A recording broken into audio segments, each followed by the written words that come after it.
2, 1. Got with me here William V. Massey from OSU. How goes it?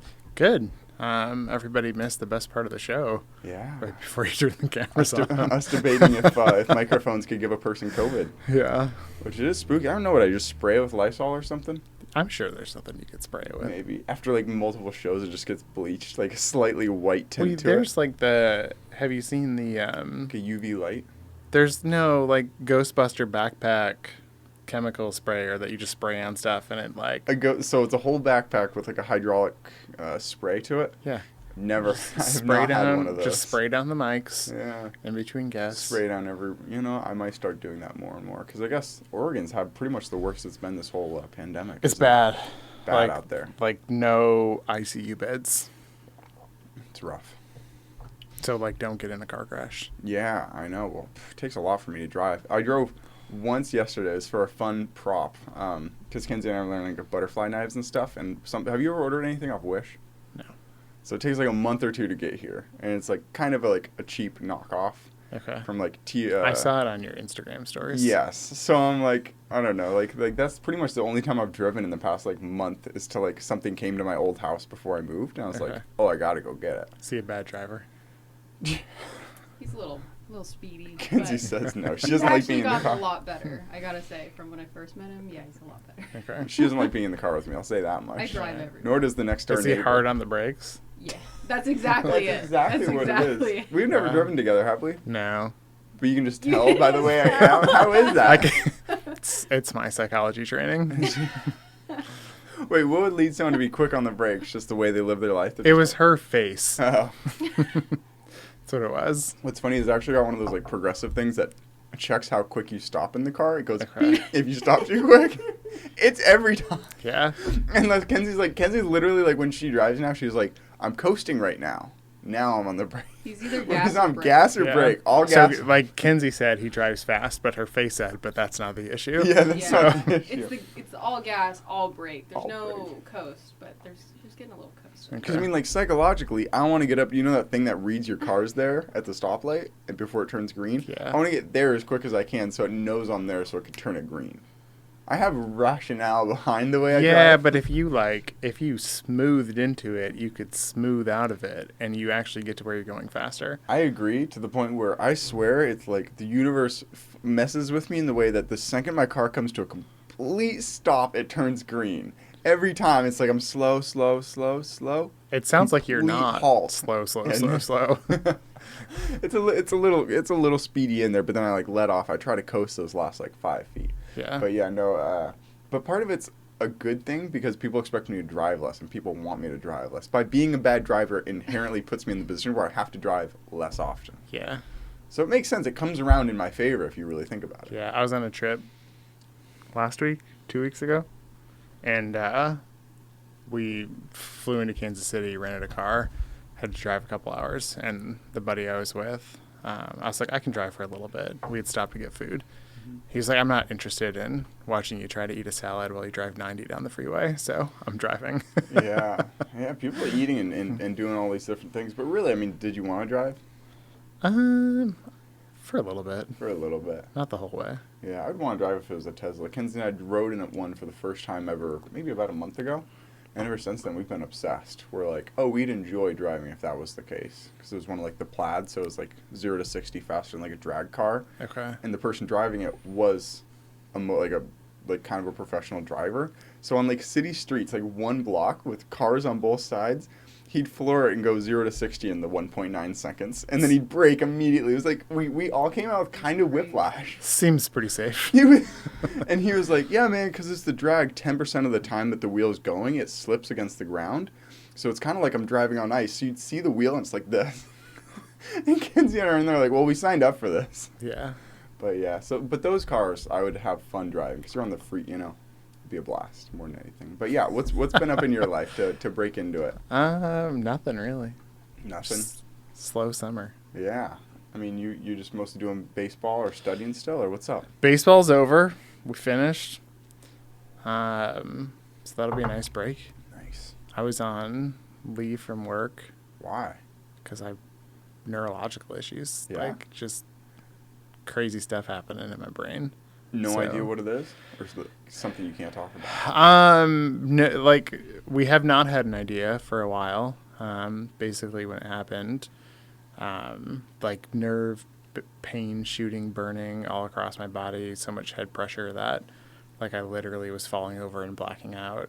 And so like literally in bed for 6 weeks. Probably not knowing is almost worse than having some sort of answer. Yeah, there's like one or two things that would have been worse than not knowing. But I saw a specialist the other day, and he thinks that my lymph node system, so kind of like your brain's comparison to the lymph node system, is not draining properly. Interesting. So like huge buildup of fluids and proteins in the brain that are like waste, brain waste, that is supposed to get flushed every night, that is not getting flushed, and it's like Interesting. effectively squeezing Yeah. my brain. And there's a solution, or is he like, yeah, we just figured out the problem? He thinks he can. He thinks he can work on it and get it kind of activated again. The body and the brain's natural way to do it is in deep REM sleep. I have untreated sleep apnea, so Do you use a mask or anything, or you like untreated sleep apnea. So you don't treat it, really? So So you don't- treating sleep apnea is on my to-do list. That's funny. Literally, maybe I put it somewhere else. Yeah, right here. I have an Aura ring that actually like tracks my sleep when I'm sleeping. It says like deep or REM sleep and like how much time, so I can't lie to myself and be like, I got 8 hours and I got 6, and I'm like, and then I'm grumpy to people in my life. I'm like, I can look at it and be like, I might be a little like not myself today. So your Aura ring would probably come up with like waking up every like 30 minutes or something. Probably. So I did when I was 24. So when I was diagnosed with sleep apnea, and I did a couple of sleep studies, and in like a 4-hour sleep study, I think I woke up like 98 times. So I get really good sleep Yeah. all the time. Plenty of time for your lymph nodes to drain. Plenty of time. That's crazy. The scary part is that I started doing some research on it and just reading a couple of papers, and Always a soothing thing to do before bed. yeah, like protein built up in the brain as a function of like a dysfunctional lymph node system is like a precursor to every neurodegenerative disease.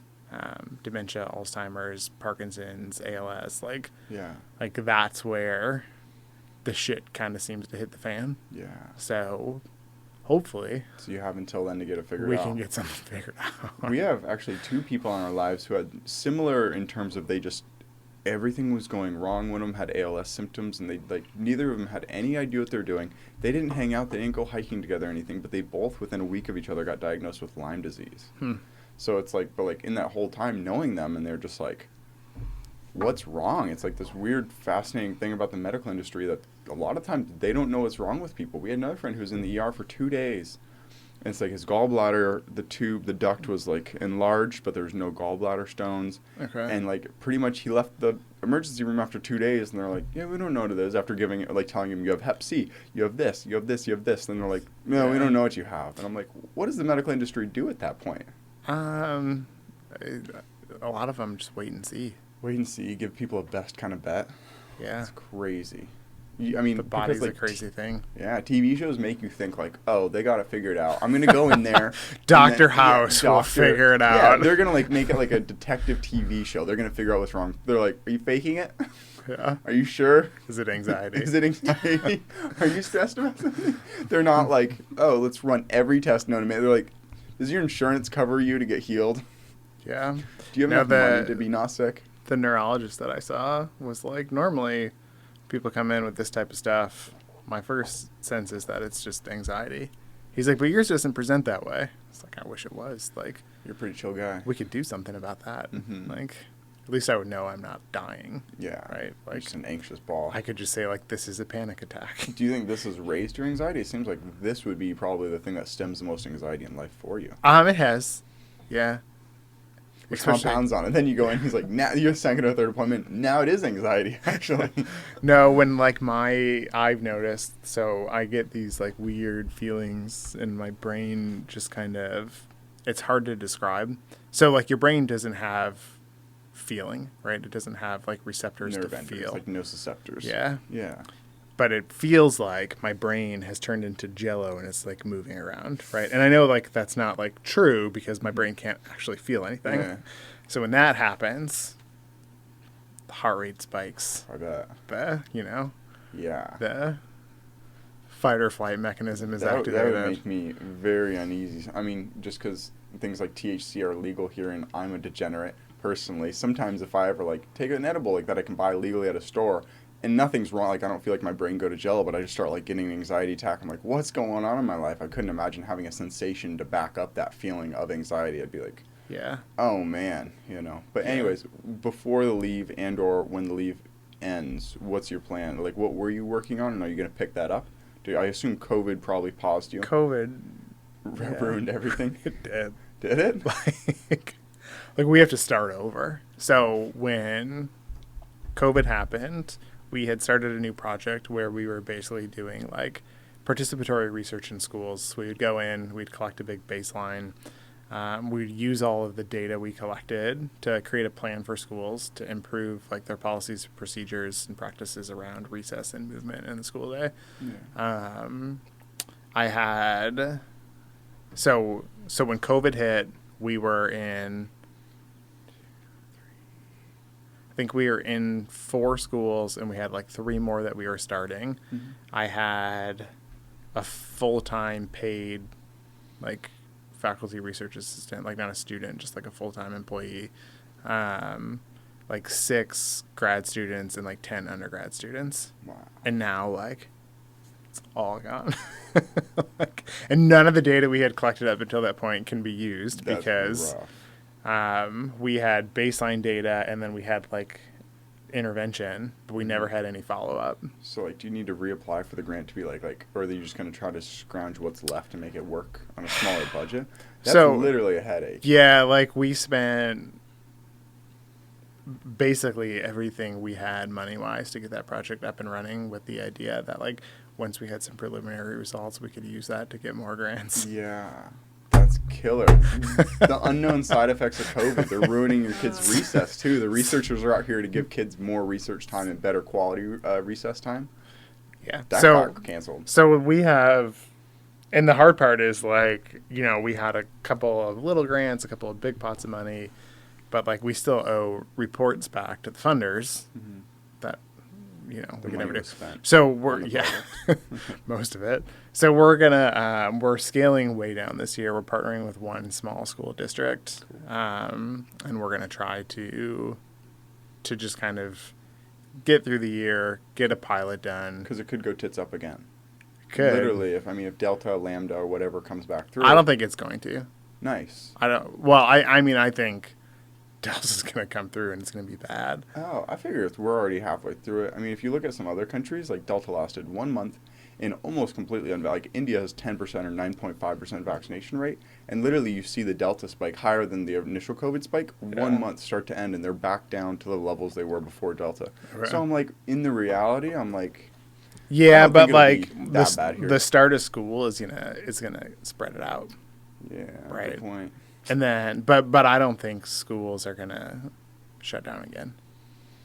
Let's hope not. I mean, to some extent, that's what Kenzie and I keep saying. We're really putting all the youth at jeopardy to save like some people who are like very elderly. It's like the two opposite sides of the age spectrum are at different risk factors for it. It's like a 4-year-old is more at risk from not seeing, like, just not being around friends and not seeing, like, getting taught right with someone without a mask. It's like they're going to socially be we are really underestimating the devastating effects. Devastating, yeah. On a generation of kids. Yeah. Especially, was it you on a walk along? So for people listening, you came on my show. You're like one of the first episodes back when it was Tiger Talks. Okay. And then, what is it now? It's Talks with Tiger. I got more funding. You got creative. Yeah, I got creative. No, someone funded the show. I went down to LA, got a lot of good stuff. I remember came back. That. Yeah, and then I got the cameras, and then I stopped with the video. You were back when I actually had cameras. Like went up to OSU. Yeah, we were in the library. Yeah, and then I got rid of those cameras because they overheated. Like the hammer, literally, but like I had to add like a special app to it that would ignore the heat temperature of it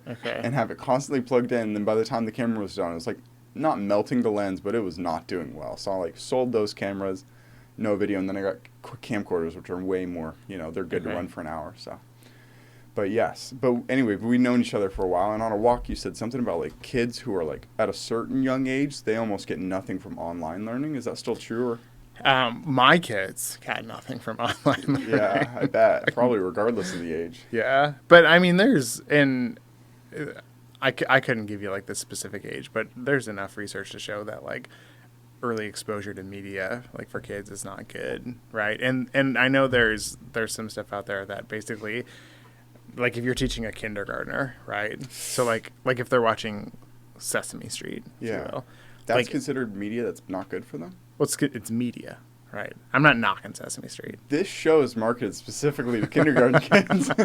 I'm trying to get media in front of them. So, but a kid would have to like hear something, see something like 10 times on a screen to grasp what they could what they could get from one time from a human interaction. Wow. That's why kids shows are so repetitive. Probably they need to be. Interesting. 10 times compared to one in-person, like person one-on-one time. I just finished this book, The Celestine Prophecy. Have you read it? Mm-mm. It ends with all about like how just pretty much kids do best with one-on-one. It was a fiction book, but it was all about like the people you meet. Like there's an energy transaction, most like conversations and meeting people, like synchronicities and stuff. And you've read a lot of books. You'd read The Body Keeps Score, which Kenzie's reading. So I'm like, maybe you're just a really well-read person with like a lot of I was looking like for good books. The problem that I have come across in the last couple of years is like it's hard for a book to hold my attention all the way through. I agree. So I read like the first half of a lot of books. Yeah. And then I'm like, yeah, I kind of have a good idea how this one's going to go. Yeah, fiction or nonfiction? Nonfiction. Yeah. Fiction books hadn't grabbed me in a long time. Celestine Prophecy was the first one. And it was so nonfiction. Like, the book delved into nonfiction. It started off fiction. I wanted the actual resolution to the story, but I didn't get one. It's just delved into a fiction book. And I'm like, well, that's kind of it was like a mix between two. Okay. And I liked it a surprising amount. But in terms of getting bored of books, Kenzie and I are still, I started chapter 6, and she's on chapter 5 of The Greatest Salesman in the World, which is, you read it over the course of 10 months. Like, we're crazy people. We read it right when we wake up in the morning, right after lunch, and then out loud before we go to sleep. Okay. It's like 4 pages. It just gets you in the habit of reading. It's just like kind of like positive platitudes for your life. Okay. But if you want to I don't. I don't. It's short. The last fiction book I read, I was on an airplane, and I was reading it, and I thought, oh, this is clever. And then the main character turned into a murder rapist at the end. Rough. And it made me really rethink the author for a little bit. Yeah, sounds rough. Sounds like a crazy book. Yeah, and then I guess there's probably a screenplay follow-up to that book, isn't there? I wouldn't be surprised. Oh, yeah. The things people do when they're in their early 20s is probably a lot of nonsense. It's funny, I was just talking to someone recently, and they're just like the position that they're in, they work 24/7 toward like a goal, and the goal is like right-sizing mobility. It's the next door neighbor hint. It's during his hidden episode. And he was like, yeah, to like be in a position like this, you really need to know that this is like your life purpose or like your mission. And I was like, that's funny. The last time I heard someone say that was you in terms of grad school. It's like, unless whatever the person going to grad school wants lines up directly with what they're studying, it'll just be a horrible match because you're dedicating the next 5 years and kind of the rest of your life to that a pretty thin line topic. Yeah. And it's like, I don't really think about, it's an interesting thing, understanding like when you kind of like meander around in your life, and then when you stick to one subject and say, this is what I'm going to do for hypothetically the rest of my days. Yeah. So we still haven't figured that out. Yeah, I'm not 100% sure what I want to be when I grow up. Yeah? Still working on it. Have you been studying kids recess for how long now? Like 7 years. It's quite a while. I mean, 7 years ago I was in high school.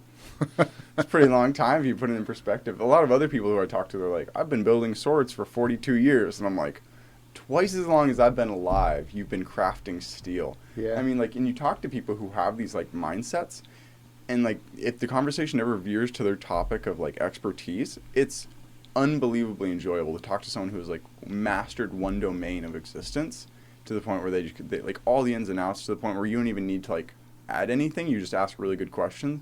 Those people are fascinating to talk to. Yeah. Unless, like some people. Sorry, I can't be one of them. No, you don't have to be. Some people secretly hate what they do, though. Those are the less enjoyable people, where they know like everything about, like, I mean, we went to Jerry's. We're building an epoxy. So this table I made, it was painted and then epoxied over. We epoxied another table. It's chaos. The epoxy's going sticky. It's well. like 4 days later. We didn't mix it enough. And so we go to Jerry's.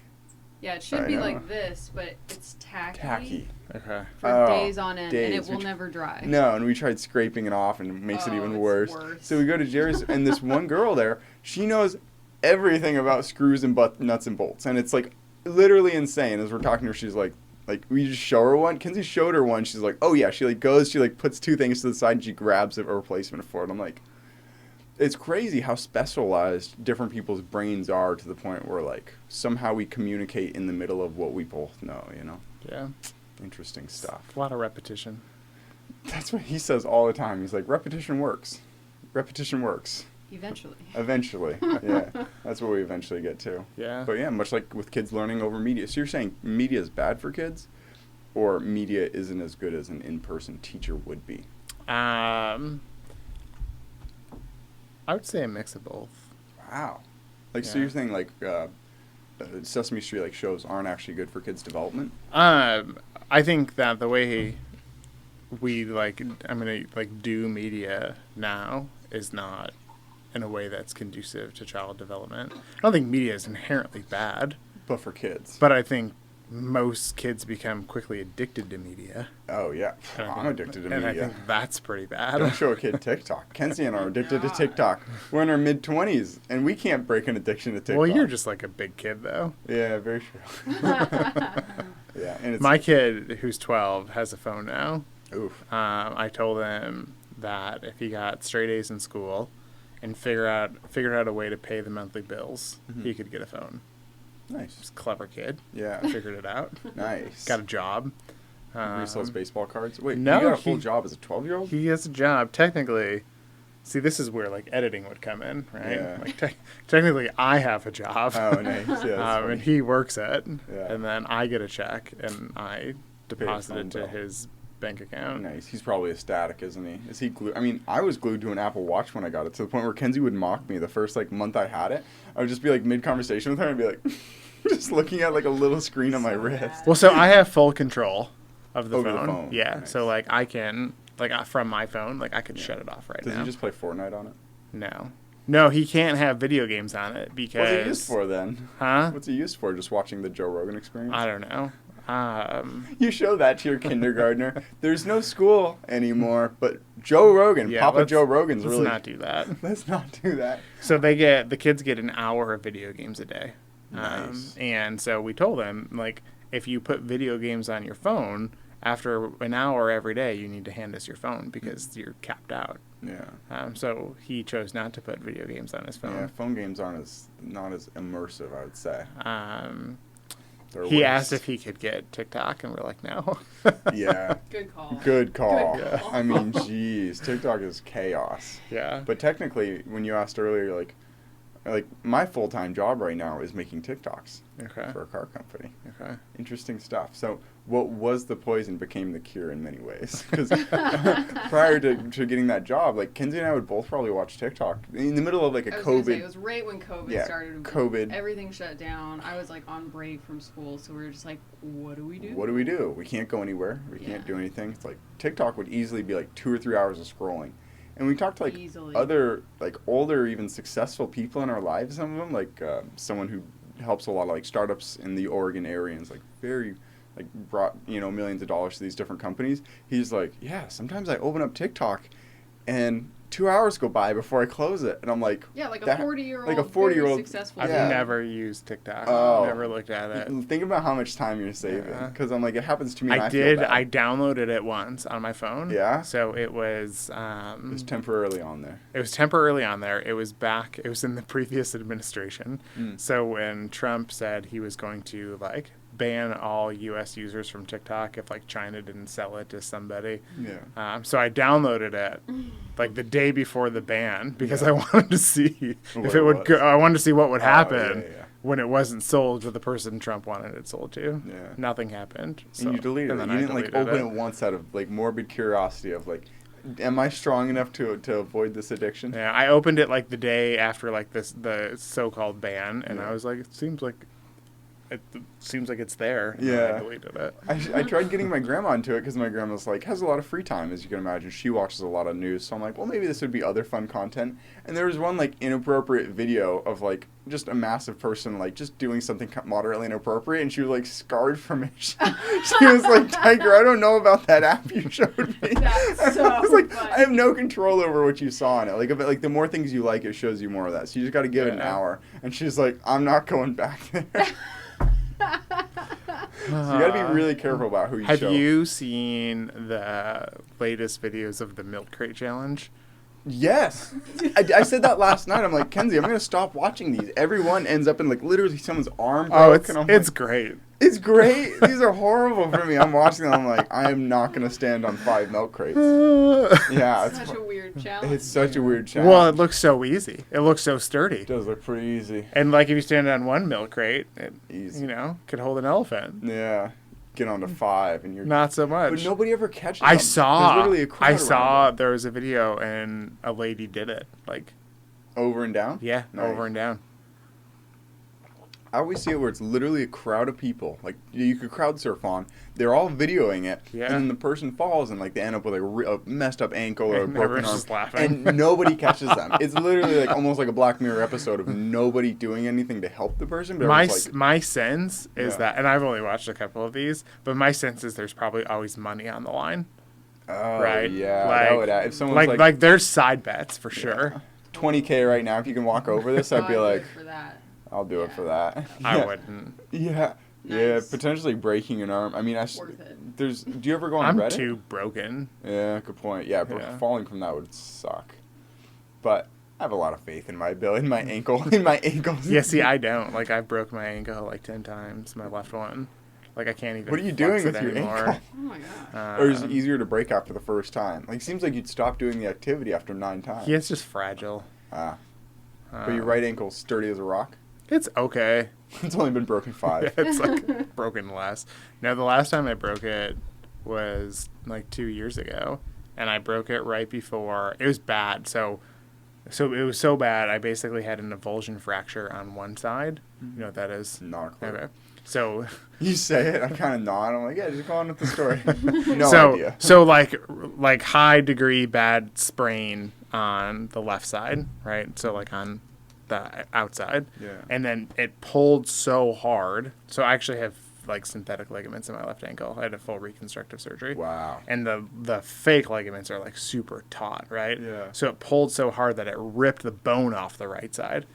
So I had a fracture on the right side and a sprain on the left side. But I had a buddy flying out from Wisconsin like 2 weeks later, and we were supposed to take a hiking trip. Yeah. We were actually going to backpack.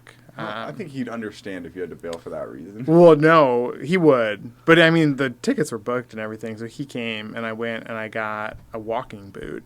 And I put a walking boot on my broken ankle and Fun to hiked hike with. over like 40 miles in 4 days.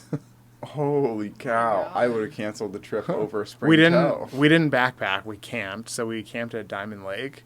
So we like had a home base every time and didn't have to like Nice. carry our stuff. Oh, so you went like out in different loops around it. Yeah. Nice. Couple of summits.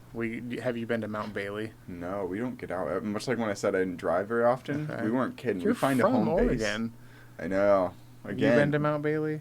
we get a home base, We're both from Eugene. and then too. we do our Okay. best to make every activity stay here. Okay. Mount Bailey is gorgeous. I would do it again, not on a broken ankle.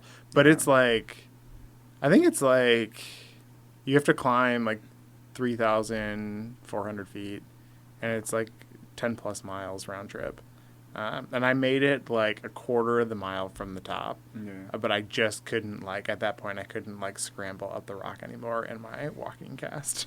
So he finished it. Yeah, and I I'm started gonna wait down. here. That's such an understandable reason. I mean, I don't know. crazy. We've bailed over less. Like we have shows at 2 p.m. on Sunday. Like the reason. So you came at 1. Everyone who's listening, we woke up at 3:30 yesterday. So when I text you, I'm like, "Are you coming?" Like it's because I woke up to my noon alarm clock, and I'm like, if he texts back no, I am falling back asleep. Yesterday we had someone at 2, and he texted me at like 11. He was like, "I'm not making it." And Kenzie and I wake up at like 1. We're like, I don't "Thank understand. God." I don't understand that. Like I wake up at 6. And Yeah. I can't fall back asleep. Oh, we can't. Like, I'll lay wake in up. bed until 8 o'clock. Yeah. Like, what kind of drugs are you taking at night? None. Sometimes melatonin. Melatonin. Just trying to get. But that's pretty much it. Like, there's like a melatonin spray where it's like 1.5 milligrams of melatonin. Yeah. And we are out. We don't, I mean, maybe part of it, like, we don't We're drink. just in a vicious cycle of like staying up late, being excitable. We were up till 5 a.m., I should say. So that adds to it. So if you take, like, the time back, it's Bad probably sleep us schedule. falling asleep at 9 and waking up at 6 a.m. Yeah. But there's something about, like, it's nighttime. We can be loud because we have, like, you know, no neighbors care if we have our music on or the projector's playing. Like, we have a really fun It's like we live in a movie theater. So it's so enticing for us to just stay up at night because the projector looks good, not during the day, but at night, you know. Yeah. So we throw on, like, you know, just Pulp Fiction or just some fun movie and we just have a blast. Yeah, I couldn't do it. You couldn't do it? No. Well, you have a family. Everyone, what are you doing up till 5 a.m. and you're sleeping halfway through the day? I'm too old. Yeah. At any point in your life, did you have sleep apnea your whole life? Did you never, like, just sleep in all day? No. Wow.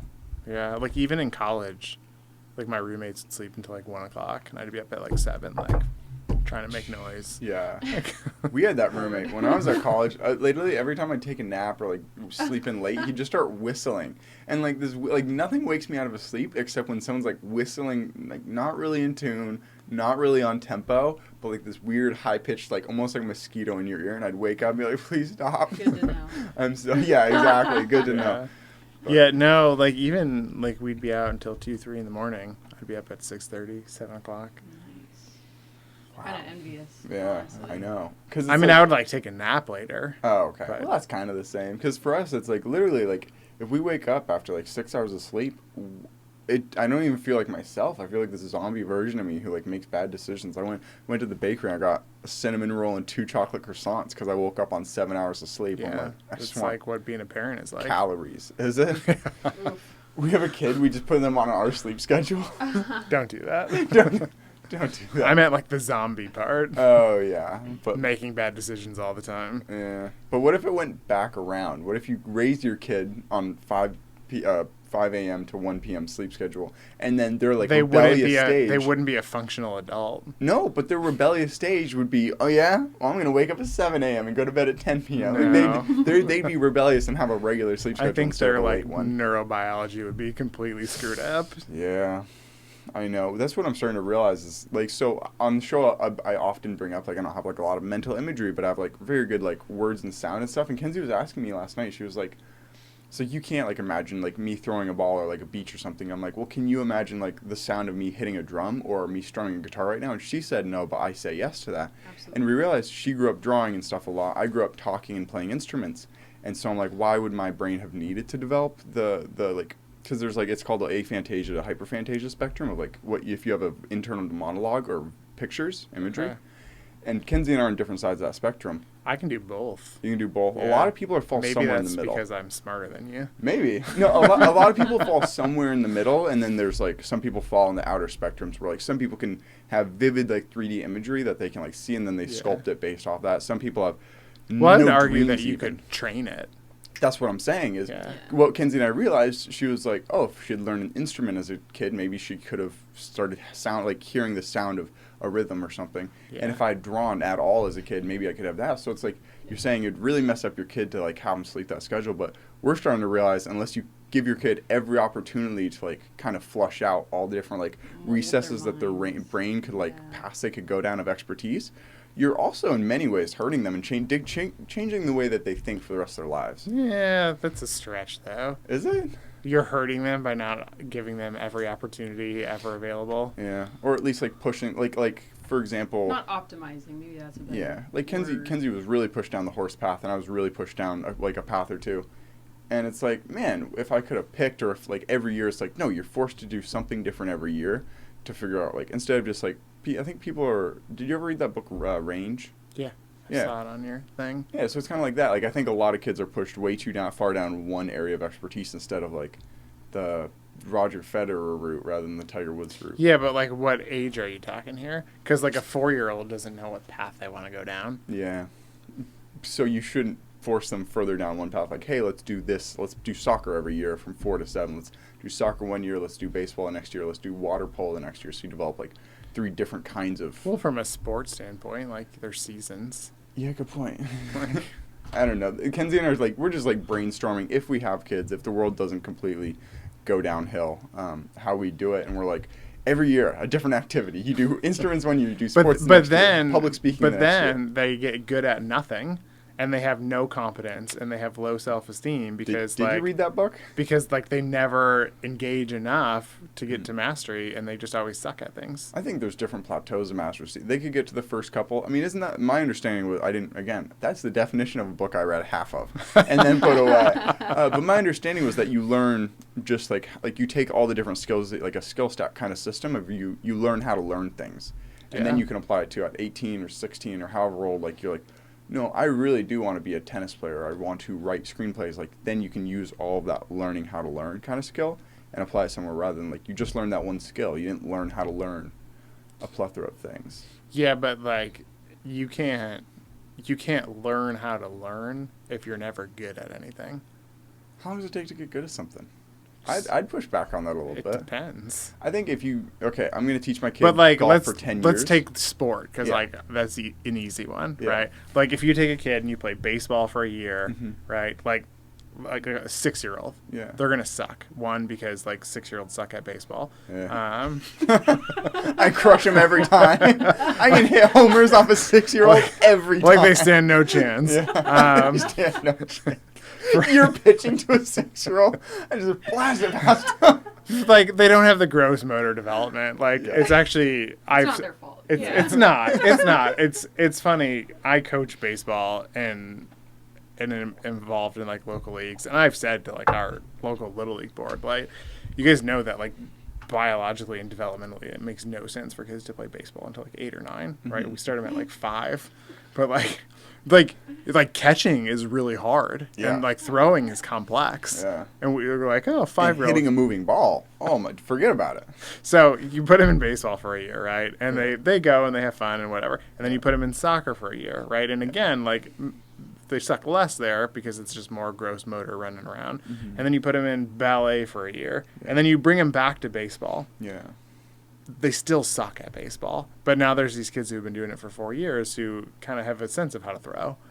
I would really enforce upon my kid the fact that being bad at something doesn't correlate to who you are as a person. Like if you go play baseball for 3 hours a day and you suck at it, but you're hanging out, talking to people, having fun, you're developing, you're getting better at something.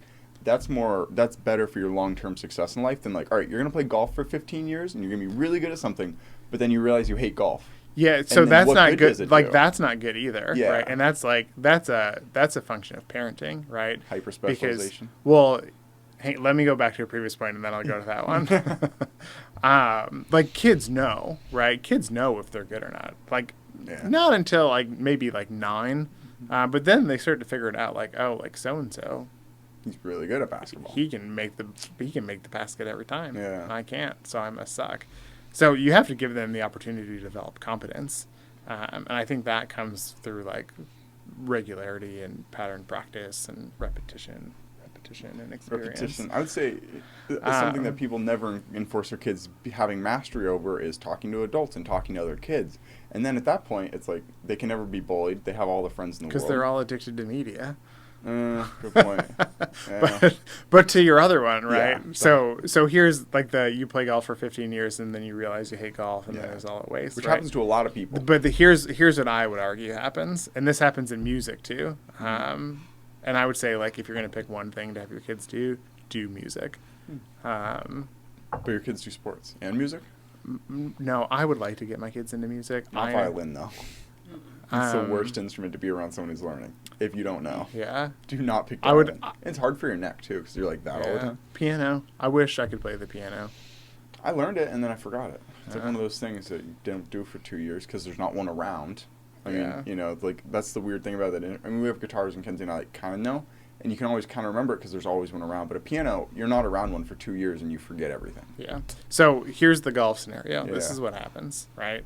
The parents invest, let's say, from like 5 to 11, right? And the parents spend money on coaches and tournaments and clubs and member fees and all of that, right?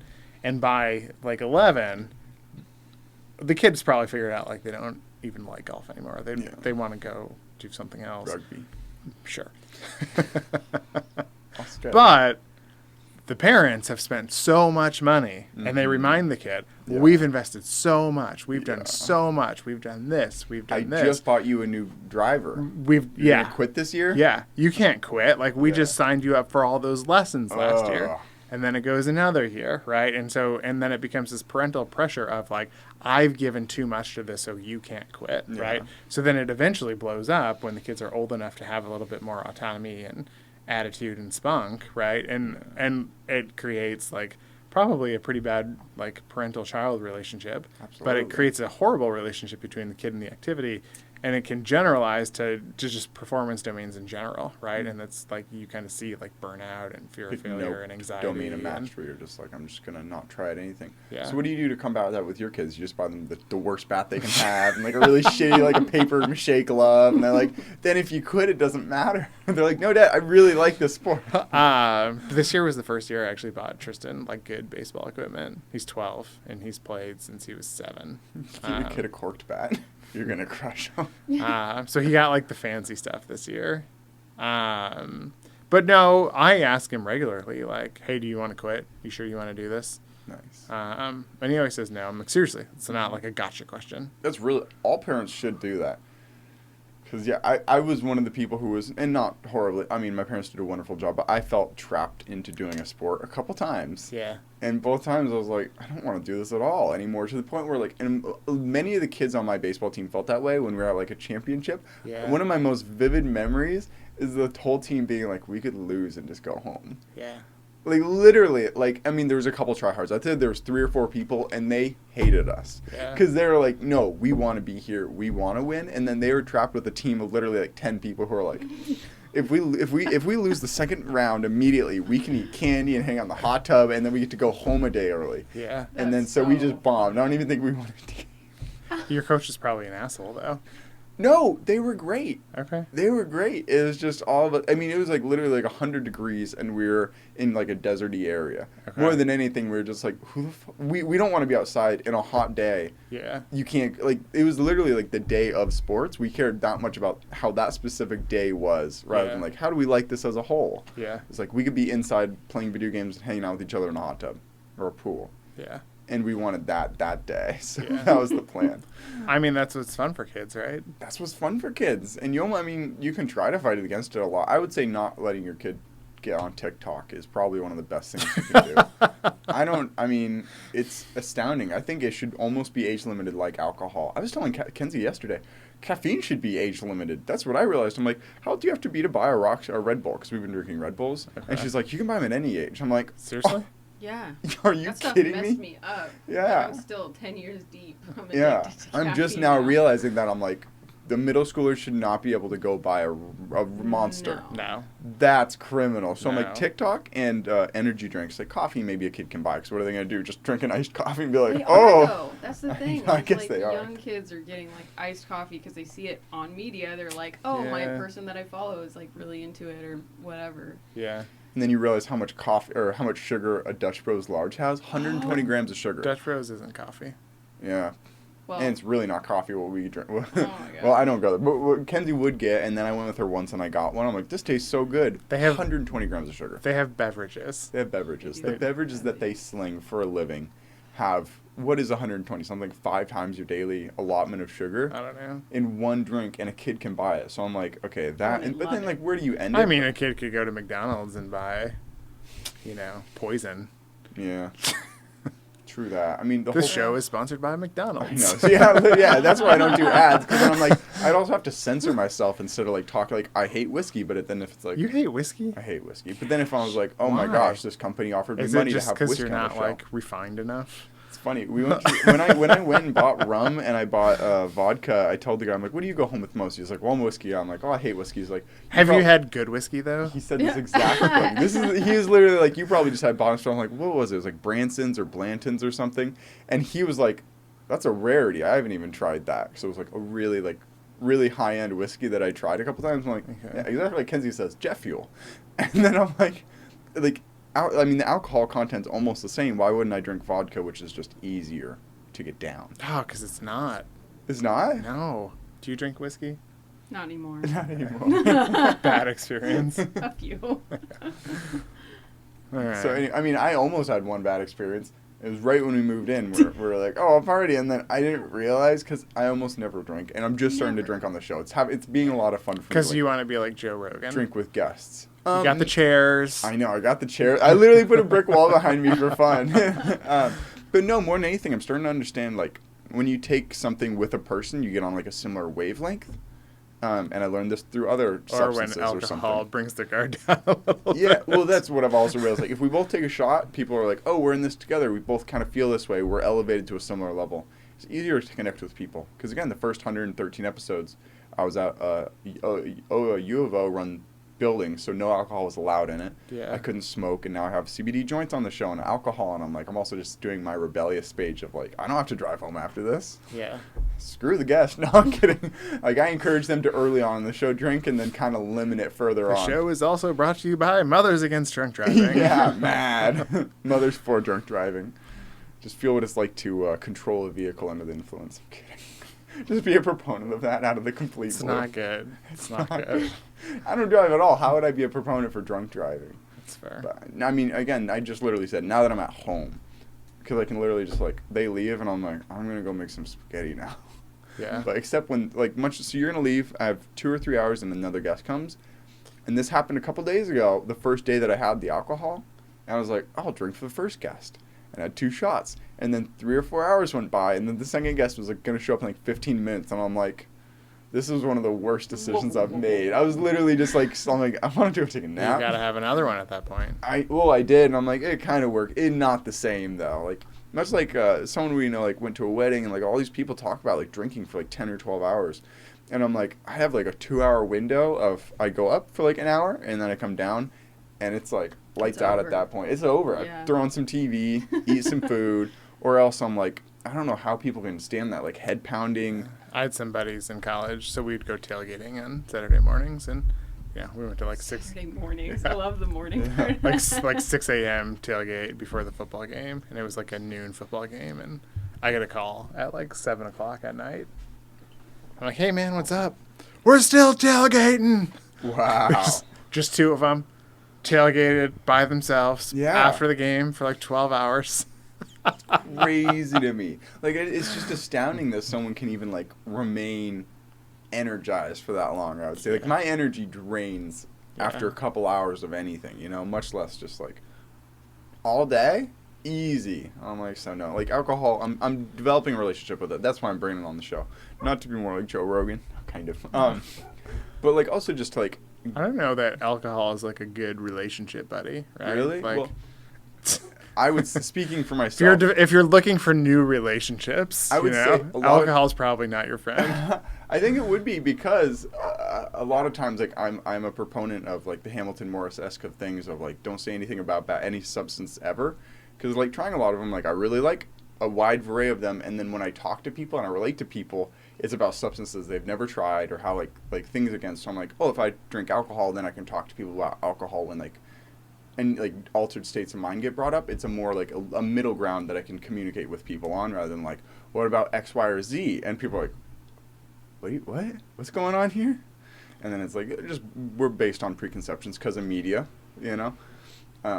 Then I'm forming a relationship with alcohol to be like a middle ground, like a matching point between me and other people, because everyone can talk about alcohol. And be So like, you're just using it. just using it, Yeah. just like anything. I can stop. No, I mean, like, I ran out two days ago, so me and you, the last guest, Started shaking a little bit. a little bit, the tremens come in, until I'm delirious. But, like, I just, like, honestly, I just didn't go get it, because I'm just like, who cares? And then I'm like, the guest who's coming later is, like, I mean, he's a rapper, so it'll be, like, just, like, a fun kind of thing. I get to bring out the knife for the first time. I'm so excited. It literally came to a home that was 20 minutes away where I used to live. And you And drove. yeah, At at like night. 9 car. o'clock at night. Yeah. And I was like, I want it so bad. Do you drive at 10 and 2? Kind of granny-ish? I'm a left hand right on the very bottom. Okay. Head 2 AirPods in with Tim Dillon or some other podcast playing. And I try to like make my vision as fuzzy as I can. Solid. It's It's a just good strategy. buzz out. Well, they say if you get in a crash, you want to be like asleep or really drunk. So I Yeah. try to. Or you could like aim to not crash. What's so funny? Everyone in my life gives me shit about my driving, but and I'm not knock on wood. I haven't gotten a ticket, and I've never gotten in a crash or really anything. Okay. I got pulled over once for going like 45 and a 35. I've gotten a And lot the- of tickets. Have you? Yeah. So I'm like, who are these other people? Look at both of you.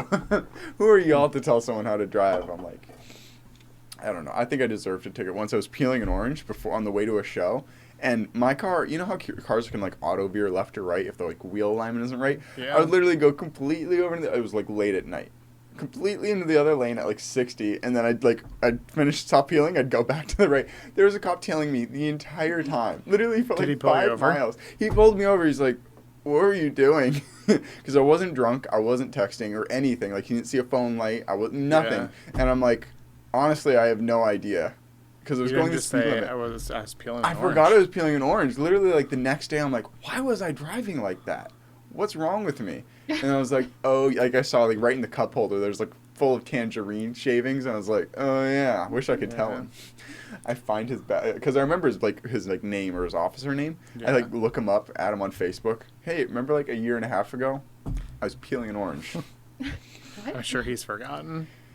I have a buddy who, when he drives, he looks at you when he talks. I hate Oh my people. God. I hate those people. Psycho. And the whole time you're like, oh my god, oh my They're god. staring at the road while they're staring at you. Them? Well, how do I know you're listening to me if we're not making eye contact? Those people are wild. Do you just try not to talk to them? Don't even engage the conversation? I haven't driven with him for a long time. He Wonder lives why. in a different state. We went to grad school together, Nice. but like there was a time in where, Michigan? No. Or where'd you go to grad school at? I did my Wisconsin? master's at Southern Illinois.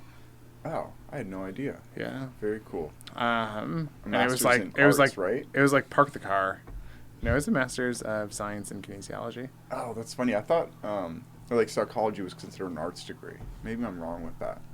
Depends. I don't know what I was looking at. Same with like econ, like all these like degrees that are like very legitimate degrees. When on the actual like thing it says masters in arts or like PhD in the arts of psychology or economics and stuff. And it's always funny because I'm like, that's kind of a real thing. Like someone should definitely not say arts on their degree. Not that there's even a slide, but it is. It is. Subtly, it You is. think so? Like, I mean, Kenzie was like looking at the LCC doesn't offer what, like a science associate's, it only offers an No. arts. You can get like all your prereqs to go into like a bachelor's of some sort of science field, but when you Yeah. get your associates, it's like of literature and art. Yeah. I'm like, I'm not gonna get an associate's that says literature and art when I've done all these science classes. Yeah. Look at me. I got a complete kinesiology degree. That's really helping me. Yeah. Good point. I'm making TikToks for a living about electric cars. Well, you said, I remember this. So, Tiger was in the first class I ever taught at OSU. And it was a big class, like 120 people. And at one point they were doing like some small group work, and I went over and I was just talking to his group, and I asked other people too, but I asked him, like, what do you want to do when you're done with your degree? Mhm. And he was like, maybe produce movies. And I was like, well, what are you doing? Like, why are you here? Yeah. It's like backup plan. Backup That's plan. exactly what I'm doing And, too. and I was just too deep in it. I was like 2 years in, 3 years in, and I figured out, I'm like, I know you can't. I don't want to do quit. this at all. I have no interest in doing this. And then I was like, well, what are you going to do? You're 20 grand in debt and you have 3/4 of a degree. Are you just going to quit? And I'm like, okay, I'll get 5 more grand in debt, but technically have a degree. Because then I can I'm applying for jobs. I get to go that scroll down window, not some college, Nice. bachelor's. That's all it's been useful for now. Yeah. Especially with COVID. Like, I can't be a personal trainer. I can't be most anything. Like, a lot of the things that you'd get with a kinesiology degree kind of put out of work by COVID. Yeah. So, big bummer, you know. What can you do? Yeah. So, I know. I'd potentially, if I got to a place where I didn't have to work and I was just, like, having fun, like the show. Like, I mean, obviously, Kenzie and I may end up in Hawaii just doing a one-on-one show, if that would really happen. But otherwise, I'm like, it'd be fun to, like, find something I really cared about and go to graduate school. Would graduate school be something you promote to people, or would you say find another way to pursue that hobby? I usually try to talk people out of it. Smart. Yeah. Yeah. It's not for everybody. Yeah. I think there's this like societal perception of like, oh, just go to graduate school. There is. And all your problems will be solved. Yeah, kind they're of thing. not. Yeah. Like Doubled. graduate school is full of depression and anxiety and Right. Yeah, I mean, I think a lot of people, the conversation that I have with a lot of people is like, well, what do you want to do? Mm-hmm. And oftentimes it's something that like, yeah, like graduate school is not going to get you there. I want to be rich and not have to wake up until 3 p.m. Yeah, like academia is not for you. Yeah. You know, so I think there's a lot of times just a mismatch of, hey, I want to get a PhD. Like, why? There's a definite level of like respect for anyone who like Kenzie and I have this friend that we're in a group chat with. He works at not Boston Children's Hospital, but his work relates to them. He's figuring out why kids have such a rapid, or like why kids and adults differ on their reaction to COVID and stuff like that. And he's like doing genome sequencing, all this stuff. And of course he's like in PhD school, and it sounds so fascinating to talk to someone who it's like, if you're not in school, I doubt someone would go to that level of learning about something and have that much fascinating stuff to talk about. Like, no one's not getting a degree and they're like, I'm studying this, I'm going to write a paper in my free time. But someone who's like in graduate school forces you to do something interesting. Yeah. So it's kind of like holding yourself accountable to do something with your life. That's the way I'd see it. Yeah, but if like there's just a lot of like, you know, if like a lot of times we're saying like, well, what job do you want, right? And it's like, if you don't want to be a researcher or if you don't want to be in academia, like, it's just not, like, it's a big sacrifice. You can teach. But you don't need a PhD to teach. I think you do at a lot of colleges now. Not in like a middle school or high school, but... Not at all. Like, you can teach at a community college. I'm going to teach at LCC. No, I'm kidding. You might make more money. Just throw shade. Really? Yeah. That's hilarious. LCC's pretty tight. I did not mean to throw shade at LCC. I should have said like PSU or like George Fox or some random other school. Yeah, fuck George Fox. Yeah. Yeah. Sorry. Private I have nothing school. against them. Those private bastards. Yeah, like you just, like, it's a research specialty degree. Mm-hmm. Do you keep in touch with a lot of students that you taught over the years? Because now you've been teaching for 3 or 4 years. Here. Yeah, here. Like, do you... Am I an oddity in the sense that I know you're you an oddity. Just in many ways. In the general sense. I'm doing TikToks and podcasting. But like, much like my academic advisor at that time, he was like, one of my favorite things is like a student 10 years later sending me an email like, hey, thanks for doing this. So like, I keep in touch with him. I keep in touch with the person who I know at the library. I keep in touch with you. Yeah. I'm like, is it an oddity for you to keep in touch with like students? Or like, it seems like I'd want all of them to succeed, and I'd be like, text me if your life ever goes really well. I want to feel responsible for it. The students who like work in my lab for a substantial amount of time, Nice. I keep in touch with. I keep in touch with some of them still. That was a blast. That was a very eye-opening experience, especially because so before we moved, we befriended some neighbors who had like maybe a 5-year-old adopted daughter, and then like their own like or not their own, but an 8-year-old, a genetic 8-year-old and like an 11-year-old. One that they created themselves. One that they created. And they had mini goats. And so I like how you caught yourself on that. Because I feel like I've like... You've caught me on that before. But anyways, like interacting with them and just seeing like someone like, I'm not even gonna speak for you, but like you at that point hadn't been like, oh, I like really good at interacting with kids. And same with adults, like seeing other people who it's like they just haven't been around kids a lot. Yeah. And so seeing them interact with kids is like a different experience than when you're like really comfortable with like, oh, kids are like drunk adults. Be really nice to them. Don't criticize them. Just make up questions that'll keep them entertained.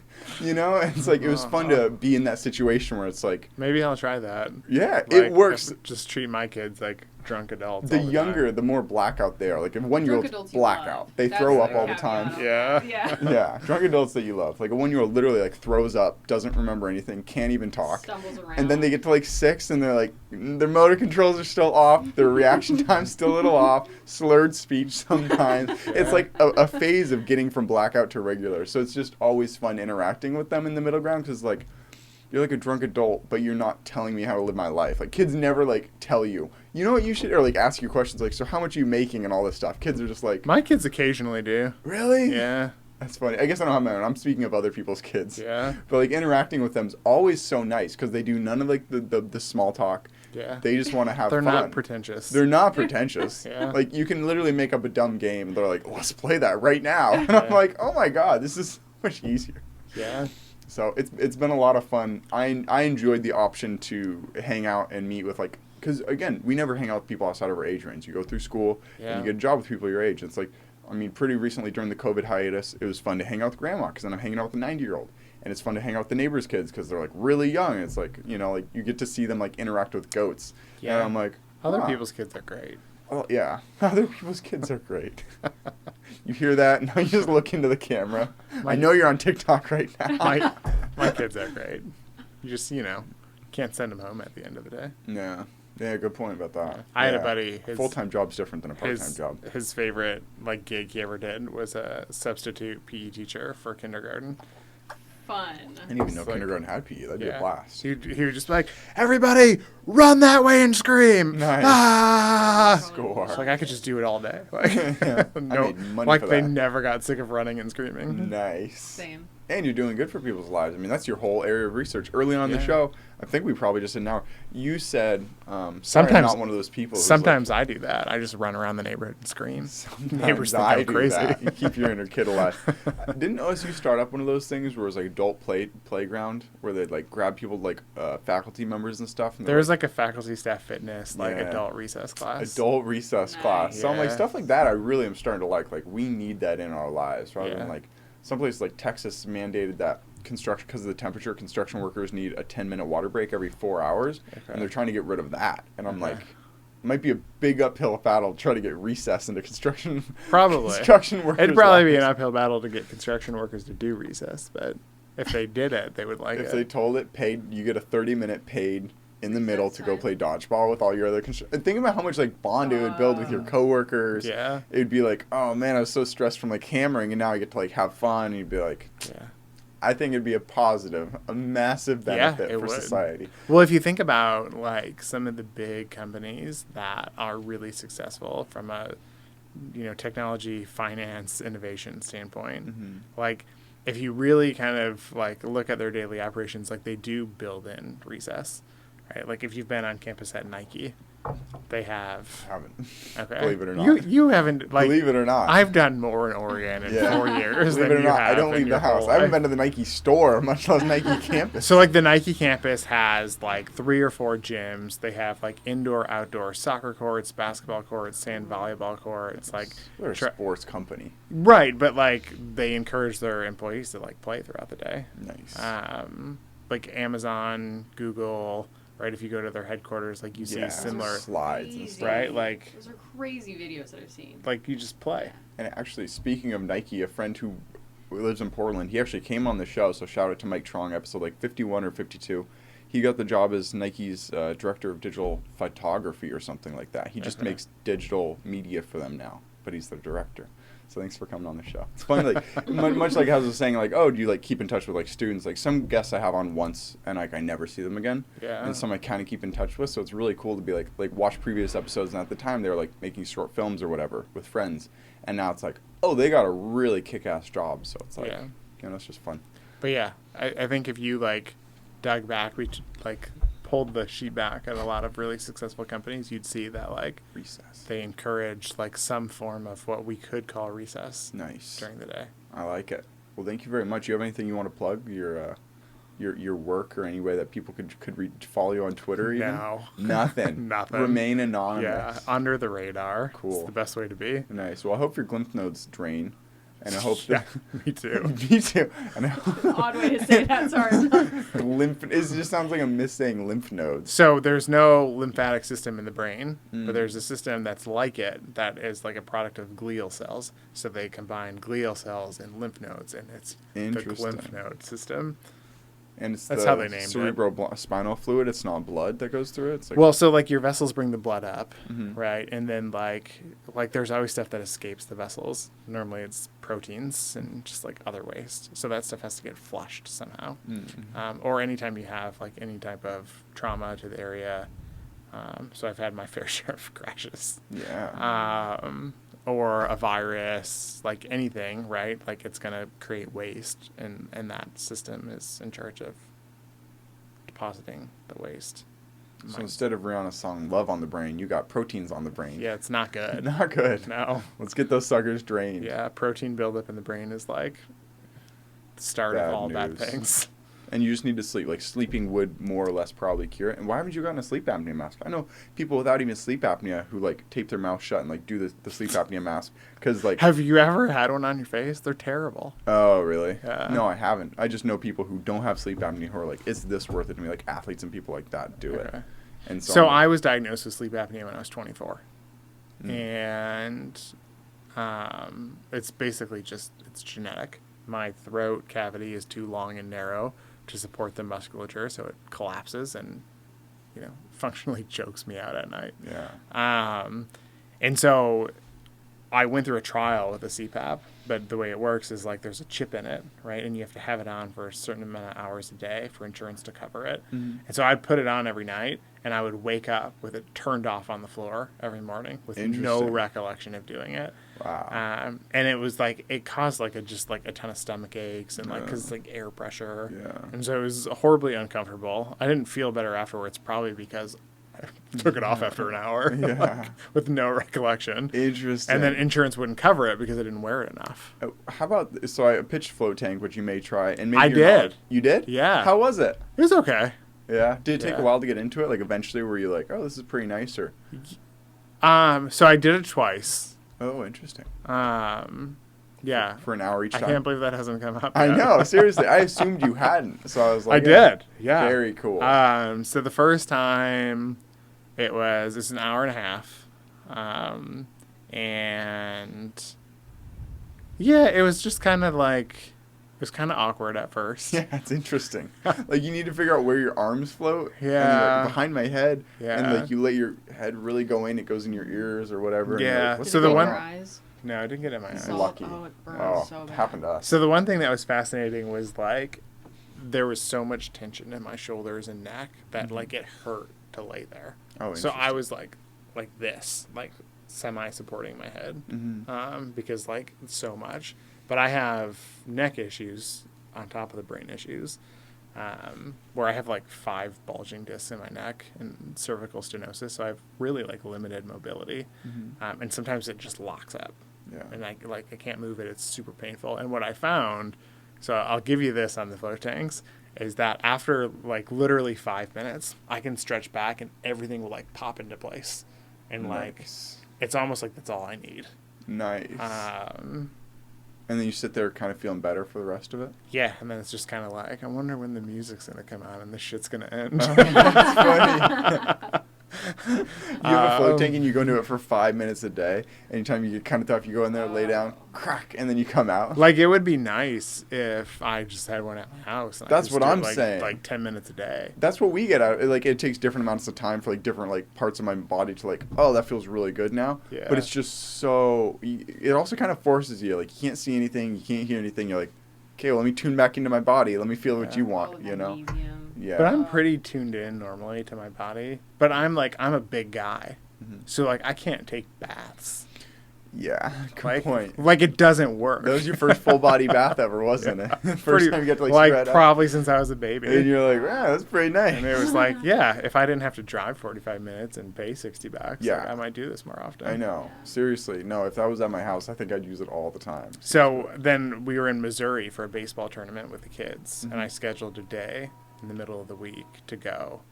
I did another hour, basically Nice. just to like crack everything back into Yeah. place. And worked again? Yeah. Awesome. Yeah. That makes me happy. That alone. So I And- tried it on yeah. your recommendation. Score. I'll Yeah. take it. I've had quite a few people start float tank with me now. I aren't even going in anymore because, again, at one point I'm like, I want to buy because you can get cheap ones for like $2,000, $3,000. Okay. I was really going to get one. And then I moved, and then I went to a float tank experience. I'm not even going to say the name of it.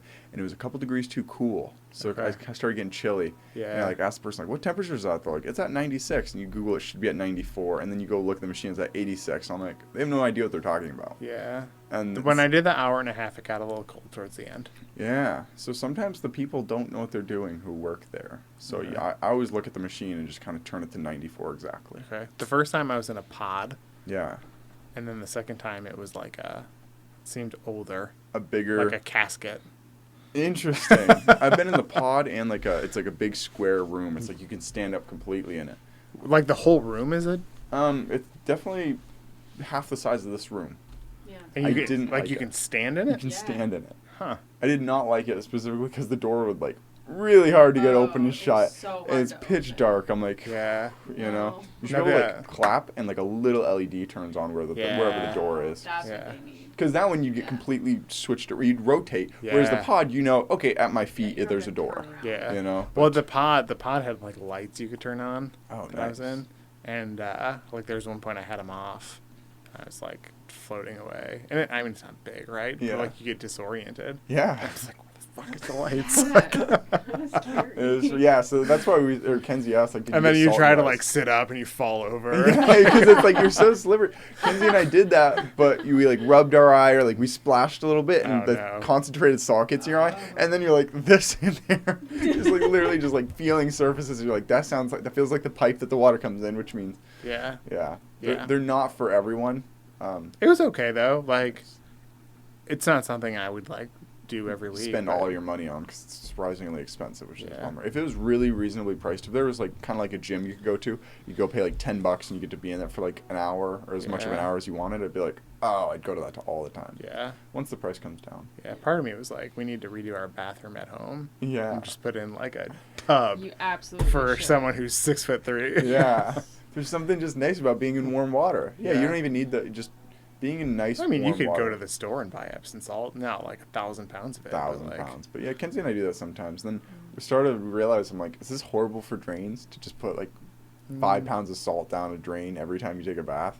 Probably So, at probably. some point. But we're renters. No, we're thinking of like if the landlord ever comes over, like we're making Shout out to spaghetti. the landlord. Shout out to the landlord. With the fire. Oh, no. Jeez. It's chaos as much as I can. Just have like be making spaghetti when she comes over to look at the place and be like, Kenzie, I can pour water or oil down the drain, right? She's like, the sink can have oil as a treat. Just a little. Just pretend to dump it down, just to mess Like with the baking landlord. They're grease. just sitting there. Who did I rent to? What am I Yeah. doing here? They didn't do a good screening job, huh? No. Oh, again, the next door neighbor kind of partially knows the people who own it partially. However it works out. We got in here because of the neighbor. So for the first time, Kenzie and I have community. Our best friends in the world live next door to us. Cool. It's a lot of fun. But yeah, thank you very much for coming on the show. We're probably Yeah. over now at this point. You are. It was fun. I appreciate it. Yeah. Shout Anytime. out to nothing. Most people shout out their Instagram, Yeah. their Twitter. Shout out to nothing. Have your Let's- kids do more recess. Let's get kids back in schools. Let's get kids back in Let's have schools. them be physically active. Good. The world will be a better place. Good mottos. A better place in 20 years Yeah. when we're reaping the repercussions of this. Yeah. All right. Thank you very much. Yeah. Take care, everyone. Kenzie's going to hit the gong. Signing out. We're signing out. Goodbye.